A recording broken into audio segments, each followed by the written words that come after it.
안녕하십니까. 이번에 이제 세 번째 시간, 지난 라이브를 푸는 세 번째 시간으로 강북시대의 도래, 뭐 다 아시는 얘기죠. 근데 이제 뭐 이게 단순하게 이제 우리 단순한 건 아니고 우리 지자체 정책 어떤 이제 균형 발전이나 대응 명분, 이것도 이제 물론 중요해요.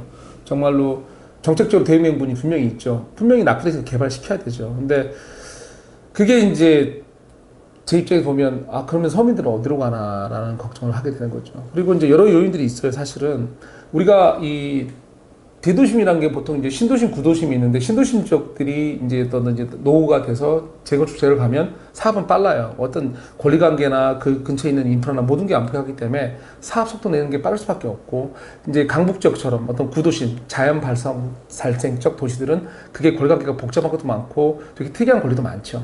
그리고 되게 힘들어요, 여러 가지 상황에서. 왜냐하면 이제 재산 가액이 작은 분들이라서 이게 목숨처럼 걸어야 되거든요, 모든 거를. 자, 그런데 이렇게 됐을 때 이쪽에서 예전에 초청 말고 지금처럼 대단히로 막 재건축 이집저집 막 강남들이 가기 시작하는 시점 됐을 때, 여기가 강남 아래가 비싸냐? 아니, 싸냐? 질문 싸냐? 그러니까 뭐 예를 들면 뭐 분당이니 판교이 얼마 안 싸잖아요. 뭐 용인까지 가야 되죠. 근데 한번 용인 갔는데 용인에 지금 뭐 공급처가 말 많아요. 무섭잖아요. 내가 강남 쪽에 어떤 재건축 단지 이주를 해야 되는 세입자가 치면. 근데 아까 말한 대의명분, 강북을 개발해야 된다, 강북에 뭔가를 더 나아요. 그러면 강남 쪽에 살던 세입자 입장에서 보면 수요를 말하는 거예요, 가수요가. 이거 그럴 바에는 내가 사실은 어떻게든 더 싸니까 강북으로 이주하고, 강북 이주할 때 매매 수요. 왜냐면 발표를 할 때 여기 살면 나 여기서 제대로 안 됐는데 저기선 소유주가 돼서 어떤 것들 그럴 수 있다고 말하는 거예요. 생각해보세요. 그렇지 않을까요? 아니, 강북에 이것저것 발표한다는데 여기서 내가 나가야 되는데, 나가도 갈 때 새로운 신규 아파트 발표 너무 비싸. 새로운 신규 아파트밖에 없어요. 막 왜? 재건축하니까 입주하는 거 다 새 거니까. 허가 갔다가 또 이주해야 돼. 그거 싫어. 근데 강북을 이제 뭔가 해준대. 잠재 수요가 생기는 거죠. 생기는 거예요. 그 다음에 이제 뭐 예를 들면 이제 용산 같은 거 예를 드릴게요. 자, 용산 한번 지도를 한번 보세요. 펴놓고 서울 지도로. 엄청 큰 바운더리인데, 그 바운더리 영향권이 어디까지로 생각하세요? 강남에 있는 반포, 강남은 그걸 이득을 볼 것 같으세요? 강북에서는 상당히 크죠. 커요. 그 여파가 영향이 미칠 수밖에 없다 이거죠. 그리고 이제 지금 정책, 우리가 말하는 이제 그 관광산업, 환경산업이죠.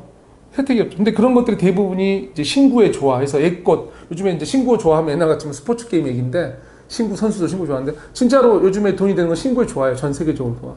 애꽃을 살리면서 어떤 새로운 것들이 들어가면, 뭐 이제 인사동부터 우리 단점 삼청동 뭐 이런 데도 시작했는데 더 많죠. 줄줄이. 그런 것들이 되면서, 근데 그런 것도 신규 공간을 공급하는 건 아니거든요. 그런 것들이 이제 심해지고, 사실 임대가도 그래요. 예를 들면, 같은 투자를 몇 년 전에 강남역에 하신 분하고 오피스텔 같은 게 월세 받으려고 저 종로 쪽에 하신 분 차이를 보면 지금 차이 커요. 왜? 강남역 쪽은 이제 우리가 말하는 뭐 요즘에 더 심해졌죠. 며칠 전에 뭐 52시간제 이런 거 되니까 생각해 보세요. 저녁에 누가 노는 사람이 거기 있는지. 그 안에도 여러 가지 이유 때문에 이제 개인 라이프 강화되는데, 그래도 너무 여기가 이제 화이트 칼라들은 월세 안 사니까 나가서 많은 거 분양 물건 오니까 그 분양 시대가 되니까 다들 나가 살려고 집을 다 샀단 말이에요. 부동산 좋으니까. 그러니까 월세에 사는 사람이 더 적어졌었는데, 웃긴 건 뭐냐면 지금은 예를 들면 제가 지난번 라이브 때 말씀드렸잖아요. 월세 한번 조사해보세요. 되게 심하게 낮아졌어요. 근데 강북은 만약에 종로 쪽, 을지로 쪽 안 그래요. 우선 신규 공급할 데가 별로 없어요.